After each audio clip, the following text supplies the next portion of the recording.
ऐतिहासिक जयंती के इस अवसर पर आज गांव तिगड़ाना में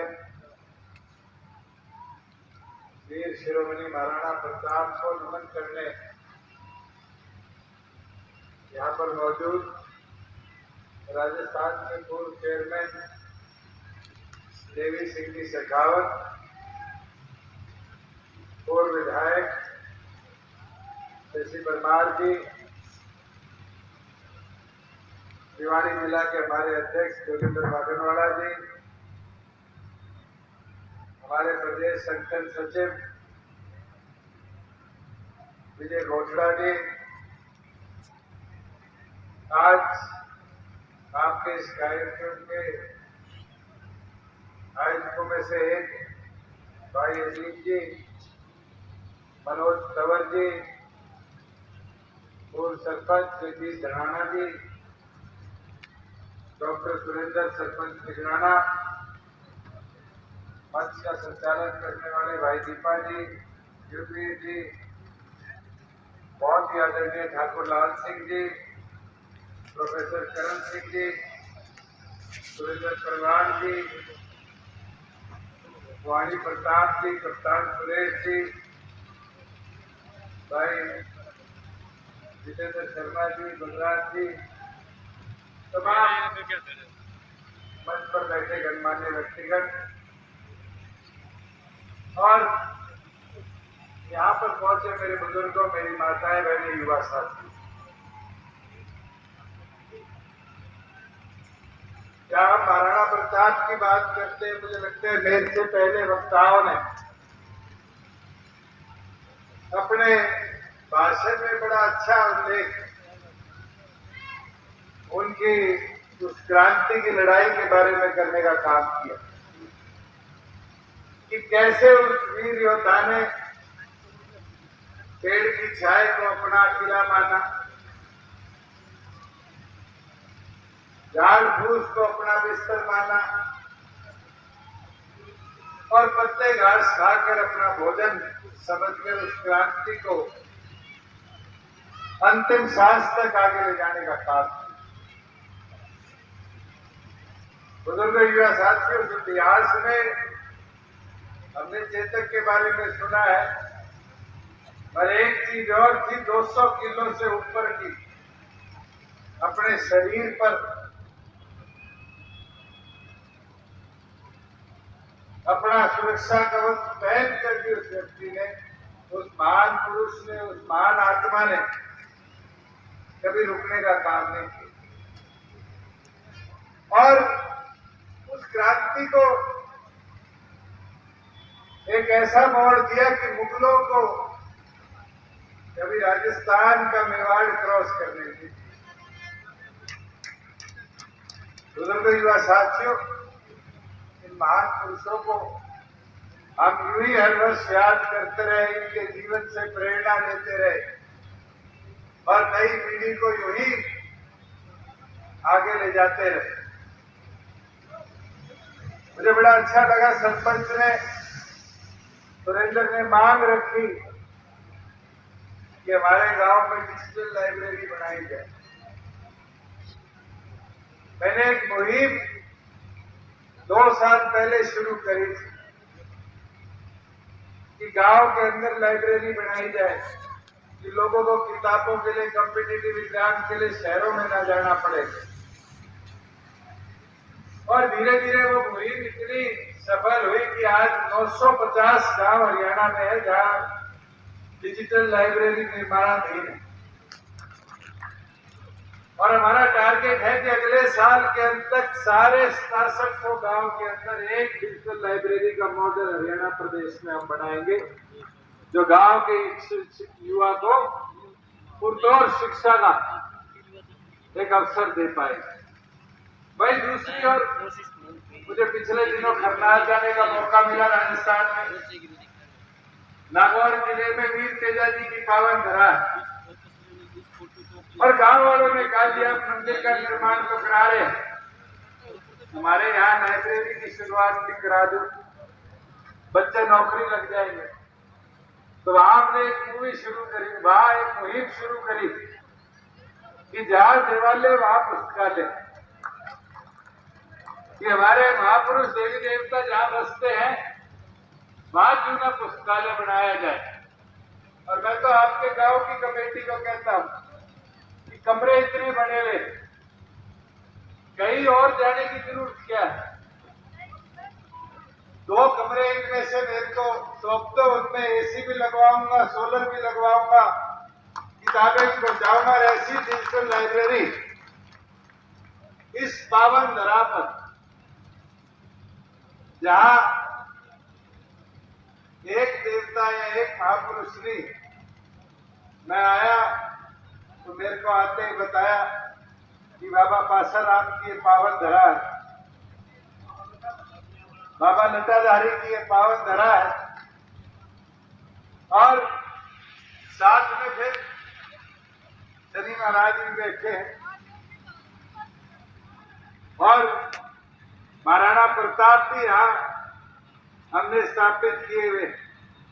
क्यों ना इस पावन धरा पर लाइब्रेरी का शुरुआत। मैं भी अजीत से पूछ रहा था, मेरे गांव में कुछ चाहिए है नहीं चाहिए, सरपंच ने बाद में पड़ी। मैंने कहा अगर गांव वाले इस जमीन में आज ये टेंट लगाया हुआ है, इस टेंट में रेजोल्यूशन पारित कर दे कि यहाँ पर कम्युनिटी सेंटर बनाया जाए, तो मुझे लगता है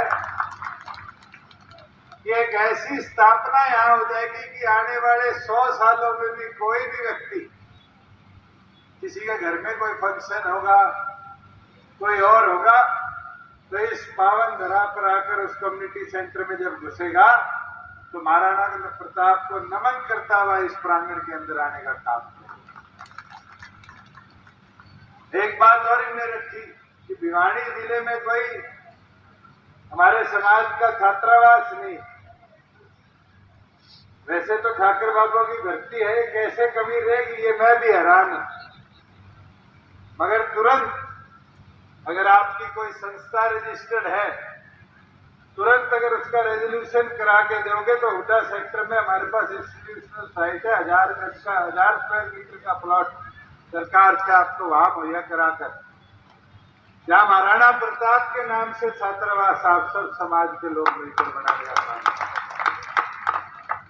जहां गांव की एक अलग अलग मांगे हैं। एक तो सरपंच घबराया था कि 80 में डाल देंगे, हमें घबराने की जरूरत नहीं है। कैबिनेट में पीछे चर्चा हुई थी कि भिवाड़ी खेड़ा को सब डिवीजन बना दिया जाए, और जो 2 लाख का आंकड़ा था एक सब डिवीजन बनाने का, वो भिवाड़ी खेड़ा नहीं छूट पाया। तो कैबिनेट ने ये फैसला ले दिया कि आपको ना तो कहीं डाला जाएगा, जहां आप हो उसी रेवेन्यू स्टेट में आप जुड़े रहो। जहां गौशाला के लोग भी आए थे और उनकी भी एक मांग है कि हमारे वहां शेड बनाया जाए। ये आपके एसडीएम साहब भी है, हाँ, उनसे भी फॉलो कर रहे हैं ना। मनरेगा के अंदर अब हमने परमिट कर दिया। मैंने मेरी कॉन्स्टिट्यूएंसी में भी कम से कम 7 गौशाला के अंदर मनरेगा से शेड बनाने का काम किया है, और इसकी शुरुआत करवाओ। शेड मनरेगा से बनाओ, फिर 4 दीवारी जो और हॉल के लिए चाहिए होगी वैसे बन गई। आज जहां गांव के अंदर पानी निकालने की बात है, ये कई गांव भिवाड़ी खेड़ा हल्के के हैं जिसकी शुरुआत मुंडाड़ से होती है, जो थोड़े ताल के इलाके में आते हैं और पानी यहाँ खेतों में खड़ा होता है। और फसलें तो कई बार ये है कि एक सीजन पूरा नहीं होता। सरकार में पिछली फ्लड एंड ड्रॉट जो हमारी बैठक थी उसके अंदर 1000 करोड़ से भी ऊपर इसके लिए मंजूर करे, और अगर उसके अंदर कोई इलाका रह भी गया तो मैं तुरंत उसका भी सर्वे करवा लेता हूं। हमारी इस महीने के अंदर अंदर एक बैठक और होनी, और कोशिश कर उस बैठक के अंदर जो एडिशनल पंपिंग कोई यूज हो या इस तरह की व्यवस्था बनानी है, समय अनुसार वो व्यवस्था बनाकर हम जो हमारा प्रयास है कि लो लाइन एरियाज को जल मुक्त कराने का, उसको खेती बाड़ी के लिए संपूर्ण तैयार करने का, उसके अंदर जोड़ने का काम करें। बुजुर्ग युवा साथियों, एक चीज जरूर साझी भी करना चाहूंगा कि 3.5 साल के अंदर हमने निरंतर ये प्रयास किया कि ज्यादा से ज्यादा सुविधा कमेरे को मिले, घर बैठे मिले, किसान को कैसे मजबूत किया जाए, और बहुत हद तक हम कामयाब रहे। आज मैं आपके बीच में हूं तो खुशी के साथ कह सकता हूं कि पिछले साल से भी 21.5 लाख मेट्रिक टन ज्यादा गेहूं, लगभग 62 लाख मेट्रिक टन गेहूं किसान का हमारे मंडियों में आया, और लगभग 13,000 करोड़ की लागत का गेहूं था। आज एक भी मंडी, एक भी परचेज सेंटर हरियाणा का नहीं है जिसमें अनप्रोक्योर्ड गेहूं कोई बना हो। कोई किसान ऐसा नहीं है प्रदेश में जिसको 2-2.5 घंटे से ज्यादा मंडी के अंदर रुकना पड़ा अपना अनाज बेचने के। और ये मेरे बुजुर्ग बैठे हैं, पहले तो याद होगा इनको, अनाज बेच के आते थे, पैसा कितने दिनों में मिलता था? कोई 1.5 महीने बाद, 2 महीने बाद, 3 महीने बाद।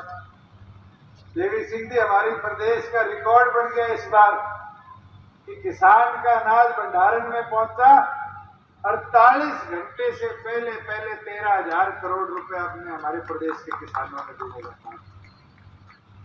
और आज एक नहीं 650 सुविधाएं हैं। राशन कार्ड बनाना हो, बुढ़ापा पेंशन बनानी हो, बेरोजगारी भत्ते का फॉर्म भरना हो, आज घर बैठे 600 से ऊपर सुविधा हम मेरे आदमी को उसके मोबाइल में देने का काम करते हैं। मैं तो आपको एक चीज कहना चाहूंगा, प्रचार दुष्प्रचार पक्ष विपक्ष का काम, पर 3.5 साल जिस नीयत के साथ हमने काम किया, जिसने प्रदेश के नक्शे में सुधार लाने का काम किया है। अभी मैं हवाई पट्टी से आया, ये भिवानी की हवाई पट्टी तो कौन से दशक की बनी थी? मेरे ख्याल से बंसीलाल जी मुख्यमंत्री होया करते थे। कभी जहाज उड़ते देखे थे? सिर्फ पट्टी पट्टी बनाई थी। आज हमारे यहाँ पर 100 बच्चे हैं जो हर रोज जहाज उड़ाने का प्रशिक्षण लेकर लाइसेंस लेने का काम कर रहे हैं। और अभी तो मैं वैसे आता पूछ गया हरियाणा के कितने थे, तो कहते हरियाणा के तो 12-1 बच्चे। अब 3 महीने के अंदर अंदर हम एक पॉलिसी ला देंगे कि अगर हरियाणा का बच्चा जहाज उड़ाने का लाइसेंस लेने का प्रशिक्षण लेना चाहता है, तो अगर 40 लाख रुपए लगते हैं एक बच्चे को पढ़ने के, तो 20 लाख रुपए की गारंटी हरियाणा सरकार देगी कि हमारे यहाँ से ज्यादा पायलट बनकर देश ही नहीं दुनिया भर में देश का नाम रोशन करने का काम करेंगे। बुजुर्ग युवा साथियों, अनेक ऐसी चीज, मैं तो आपसे विनती प्रार्थना करता हूं कि आप यूं ही जोश उत्साह के साथ हमारी ताकत बढ़ाने का काम करो, और आपका प्यार स्नेह जैसे मिलता रहेगा, जैसे मजबूती आती रहेगी, वैसे ही प्रदेश को प्रगति के पथ पर और मजबूती से हम ले जाने का काम करेंगे। मैं तो अजीत का, सारी टीम का, सारी यूनिट का, जिसने आज इस महापुरुष की वीर शिरोमणि महाराणा प्रताप की जयंती को इस पावन धरा पर बनाने का काम किया, मैं आभार प्रकट करता हूं। और मैं यही उम्मीद करता हूं कि इसी तरह हर वर्ष इस पावन धरा पर मेले लगाकर आप महाराणा प्रताप को यूं ही नमन करने का काम करेंगे। आप सबने आने पर जो मान सम्मान दिया, इसके लिए मैं आपका आभार प्रकट करता हूं, धन्यवाद करता हूं। यही उम्मीद करता हूं कि इसी मजबूती के साथ इस वीर योद्धा को हम हर वर्ष याद करने का काम करेंगे। आप सबका बहुत बहुत धन्यवाद। अजीत खेल का सामान दो, जिम चाहिए तुम्हें, ग्राउंड में कोई फैसिलिटी चाहिए, कोई गेम स्पेसिफिक नर्सरी चाहिए, ओके आवासीय नर्सरी, ओके का सामान है, ओके फुटबॉल क्रिकेट का सामान, नर्सरी चाहिए, ओके आवासीय नर्सरी, अभी कोई स्कूल कॉलेज में चल रही है? डेली वाइज डे बोर्डिंग में डे बोर्डिंग अभी चल रही है आपके नहीं चल रही? नर्सरी है, हरियाणा सरकार। मेरे से एक बार अलग से बात कर ली। नहीं है सर है मोदी साहब कब रिटायर हुए थे? 35 साल हो गए। कोच है सर। अच्छा, आप कोच थे? चलो मैं आज इसका समाधान करा के जाऊंगा गांव से जाने। खेल का तो मैं डिस्क्रिप्शन से भिजवा दूंगा। नर्सरी वाला जो भी टेक्निकल मामला है वो मैं देखा। आप सबका बहुत बहुत बहुत बहुत धन्यवाद माननीय